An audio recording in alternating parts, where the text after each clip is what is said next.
এলিয়েনরা সব কোথায়? বহু বছর ধরে এই প্রশ্ন ভাবিয়েছে তাবর তাবর বৈজ্ঞানিকদের। 1947 সালে আমেরিকার রোজওয়েল এলাকায় এক অজানা উড়ন্ত বস্তু ভেঙে পড়ে। কি ছিল সেই আকাশ থেকে নেমে আসা অদ্ভুত বস্তুটিতে? কিছু বছর পর এক ইউনিভার্সিটির রেডিও টেলিস্কোপে ধরা পড়ে রহস্যময় সিগন্যাল। সেটা কি কেবলই কোনো হিজিবিজি আওয়াজ, নাকি ছিল এলিয়েনদের পাঠানো কোনো সিগন্যাল? এলিয়েনদের অস্তিত্ব মোটেও উড়িয়ে দেওয়ার মতো নয়। জানবো আর ওর সকল সাবস্ক্রাইবারদের অনেক অনেক ধন্যবাদ জানিয়ে শুরু করছি এলিয়েনদের পর্ব। মহাবিশ্বে কোটি কোটি তারা আছে, আর প্রায় সব তারার চারপাশেই ঘুরছে অনেক অনেক গ্রহ। হতে পারে তাদের মধ্যে কিছু গ্রহ একেবারে পৃথিবীর মতো, যেখানে প্রাণ থাকতে পারে। কিন্তু এত খোঁজাখুঁজির পরেও আজ পর্যন্ত আমরা কোনো এলিয়েনদের দেখা পাইনি। সে রেডিও সিগন্যাল বা দূরবীন দিয়ে খোঁজ, এলিয়েনদের কোথাও দেখা নেই। এলিয়েনরা সব কোথায়? ঠিক এই প্রশ্নটাই করেছিলেন 1950 সালে বিখ্যাত পদার্থবিজ্ঞানী এনরিকো ফার্মি। সেখান থেকেই জন্ম নেয় এক গভীর বৈজ্ঞানিক ধাঁধা, ফার্মি প্যারাডক্স। তাহলে কি আমরা সত্যিই মহাবিশ্বে একা, নাকি এলিয়েনরা আছে? হতে পারে এলিয়েনরা দূর থেকে আমাদের নিঃশব্দে দেখছে, কাঁচের বোতলে বন্দি পিঁপড়ের মতো টেরই পাচ্ছি না কেউ আমাদের প্রতিনিয়ত পর্যবেক্ষণ করছে। এই বোতলে বন্দি চিড়িয়াখানার মতো ধারণা থেকেই উঠে এসেছে জু হাইপোথিসিস, যেখানে ধারণা করা হয় উন্নত কোনো এলিয়েন সভ্যতা আমাদের দেখছে, কিন্তু আমরা মানুষরা তাদের কাছে এতই নগণ্য, যেন একদল পিঁপড়ের মতো, খুব একটা পাত্তা দেওয়ার মতো নয়। তাই ইচ্ছা করেই তারা যোগাযোগ করছে না।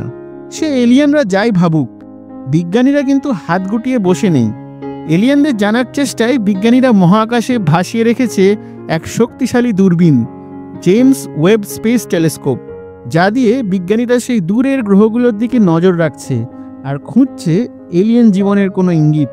কিন্তু এইভাবে রাতের পর রাত মহাশূন্যের দিকে তাকিয়ে কি সত্যি এলিয়েনদের দেখা সম্ভব? না, সরাসরি এলিয়েন নয়। এই বিশেষ দূরবীনের সাহায্যে বিজ্ঞানীরা খুঁজছেন জীবনের ছাপ, যাকে বলে বায়োসিগনেচার্স।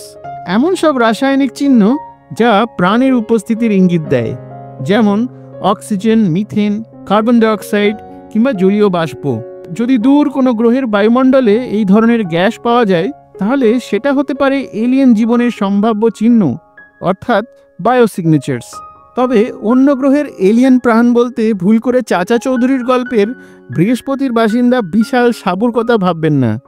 এই এলিয়েনরা হতে পারে একেবারে ছোট্ট, ক্ষুদ্রাতি ক্ষুদ্র অণুজীব বা ব্যাকটেরিয়ার মতো প্রাণও। বিজ্ঞানীরা এখনো পর্যন্ত প্রায় 5000-এরও বেশি গ্রহ খুঁজে পেয়েছেন, যেগুলোর কিছুতে প্রাণের ইঙ্গিত থাকার সম্ভাবনা আছে। আবার এমন অনেক গ্রহ আছে যেখানে তরল জল থাকারও সম্ভাবনা আছে, যা জীবনের জন্য খুবই গুরুত্বপূর্ণ। শুধু দূরের গ্রহ নয়, আমাদের সৌরজগতেও এমন জায়গা আছে যেখানে প্রাণের উপযোগী পরিবেশ থাকতে পারে, যেমন মঙ্গল গ্রহ কিংবা শনি গ্রহের উপগ্রহ বা বৃহস্পতির উপগ্রহ। বলিউডের কোই মিল গয়া ছবির সেই বিখ্যাত দৃশ্যটা মনে পড়ে? এক বিজ্ঞানী এক বিশেষ যন্ত্রের সাহায্যে দূর কোনো গ্রহের এলিয়েনের সঙ্গে যোগাযোগ করার চেষ্টা করছিলেন। যতই কল্পবিজ্ঞানের সিনেমার মতো লাগুক, এর পেছনে কিন্তু রয়েছে একেবারে সত্যিকারের বিজ্ঞান। এই ধরনের গবেষণারই নাম সেটি, search for extra terrestrial intelligence, যেখানে বিজ্ঞানীরা খোঁজ করছেন বুদ্ধিমান এলিয়েন সভ্যতার। সার্চ ফর এক্সট্রা টেরেস্ট্রিয়াল ইন্টেলিজেন্সের মাধ্যমে বারবার মহাকাশে পাঠিয়েছেন বেতার তরঙ্গ, যদি কোনো উন্নত এলিয়েন সভ্যতা সেটা শুনে সাড়া দেয়। আর সেই আশায় বিজ্ঞানীরা এখনও দিন রাত কান পেতে রয়েছেন মহাশূন্যের দিকে, যদি কোনো সংকেত আসে যা প্রমাণ করে এই বিশাল মহাবিশ্বে আমরা একা নই। এই প্রসঙ্গে এক মজার ঘটনা না বললেই নয়। প্রায় 50 বছর আগে আমেরিকার এক ইউনিভার্সিটির রেডিও টেলিস্কোপে ধরা পড়েছিল এক অদ্ভুত বেতার সংকেত। সেই অদ্ভুত সংকেতটি এতই স্পষ্ট ছিল যে এক গবেষক উত্তেজনায় চিৎকার করে ওঠেন, ওয়াও! আর সেই থেকেই এই সংকেতের নাম হয়ে যায় ওয়াও সিগন্যাল। কিন্তু সেটা কি ছিল? কোনো এলিয়েন সভ্যতার পাঠানো বার্তা, নাকি নিছকই কোনো অন্তরিক্ষ থেকে আসা কোনো হিজিবিজি আওয়াজ? আজও আমরা নিশ্চিত নই। আর ঠিক এইরকম রহস্য আর অনিশ্চয়তার কারণেই এলিয়েনদের নিয়ে গবেষণা এতটাই রোমাঞ্চকর এবং আকর্ষণীয় হয়ে দাঁড়িয়েছে। এইসব গোলমালের মাঝে একাধিকবার গুজবও ছড়িয়েছে। অনেকেই দাবি করেছেন তারা নিজের চোখে অজানা কোনো উড়ন্ত বস্তু দেখেছেন। হলিউডের ইন্ডিপেন্ডেন্স ডে সিনেমায় যেমন দেখানো হয়েছিল, দূর থেকে এলিয়েনরা উড়ন্ত চাকতির মতো বিমানে এসে পৃথিবীতে এসে নামে এবং ধ্বংস চালায়, ঠিক তেমনই এক বিখ্যাত রহস্যজনক ঘটনা ঘটেছিল বাস্তবেও। আমেরিকার রোজওয়েল ইনসিডেন্ট। 1947 সালে আমেরিকার রোজওয়েল এলাকায় এক অজানা উড়ন্ত বস্তু ভেঙে পড়ে। প্রথমে বলা হয়েছিল সেটা একটা উড়ন্ত ডিস্ক বা ইউএফও।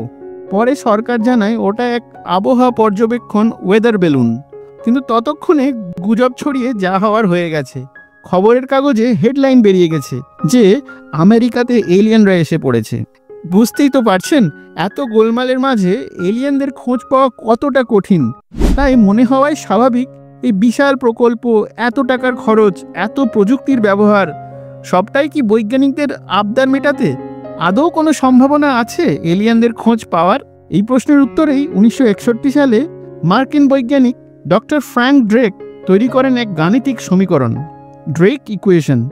এই সমীকরণের মাধ্যমে আমরা আন্দাজ করতে পারি আমাদের ছায়াপথ মিল্কি ওয়েতে আমাদের মতো হাজার হাজার উন্নত এলিয়েন সভ্যতা থাকতে পারে। হয়তো এখনও আমরা তাদের সংকেত ধরতে পারিনি, কিন্তু তারা সেখানে রয়েছে। হয়তো ঠিক আমাদের মতোই তারা মহাশূন্যে তাকিয়ে আছে, কারো সারার অপেক্ষায়। এই কারণেই আজও এলিয়েনদের নিয়ে গবেষণা কোনো অলীক কল্পনা নয়, বরং একেবারে গণনাভিত্তিক বিজ্ঞানসম্মত অনুসন্ধান। ভিডিওটি ভালো লেগে থাকলে অবশ্যই লাইক আর সাবস্ক্রাইব করতে ভুলবেন না।